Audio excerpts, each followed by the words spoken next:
seems no work of man's creative hand, by labor wrought as wavering fancy planned, but from the rock as if by magic grown, eternal, silent, beautiful, alone.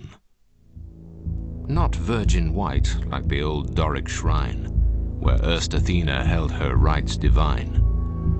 Not saintly grey like many a minister fain, that crowns the hill and consecrates the plain, but rose red, as if the blush of dawn that first beheld then were not yet withdrawn.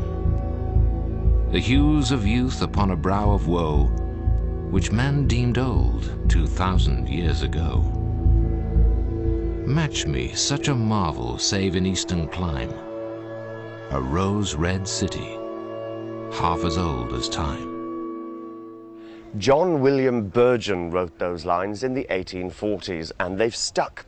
Rose Red City has been Petra's tourism mantra ever since. The most famous building is undoubtedly this, the Treasury, best seen now in the morning with the sun on it. But it's only one of Petra's wonders. The sheer size of this site is what surprises visitors. It's easily worth 2 or more days exploring.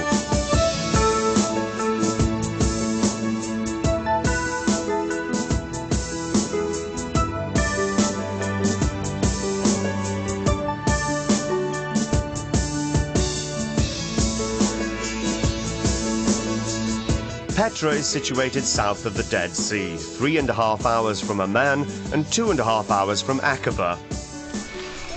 The city was founded by Nabatean Arabs and was at its peak during the 1st and 2nd centuries, when it was the primary center for trade between Egypt and Mesopotamia and India and the Mediterranean.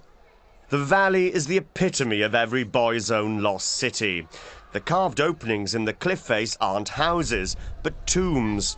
The Nabateans lived in houses on the valley floor, which have since disappeared. Visitors who have only a day to spend in Petra should focus on the highlights. Besides the treasury, there's the spectacular 1st century theatre, which could seat almost 9,000 people. The Cardo Maximus, or colonnaded street, is Petra's city centre, lined with the remains of markets and temples.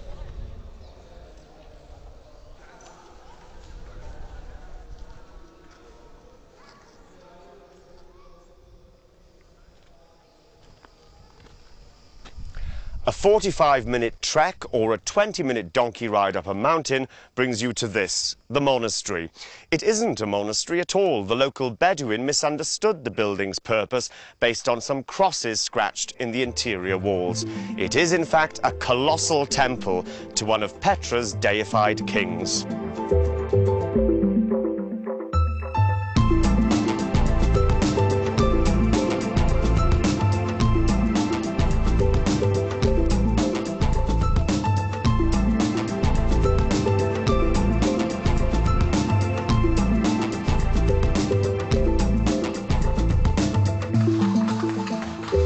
The highlight of this site, however, remains the entrance to Petra itself. Few experiences can compare with the winding path down the Siq and the first glimpse of the treasury through the narrow defile.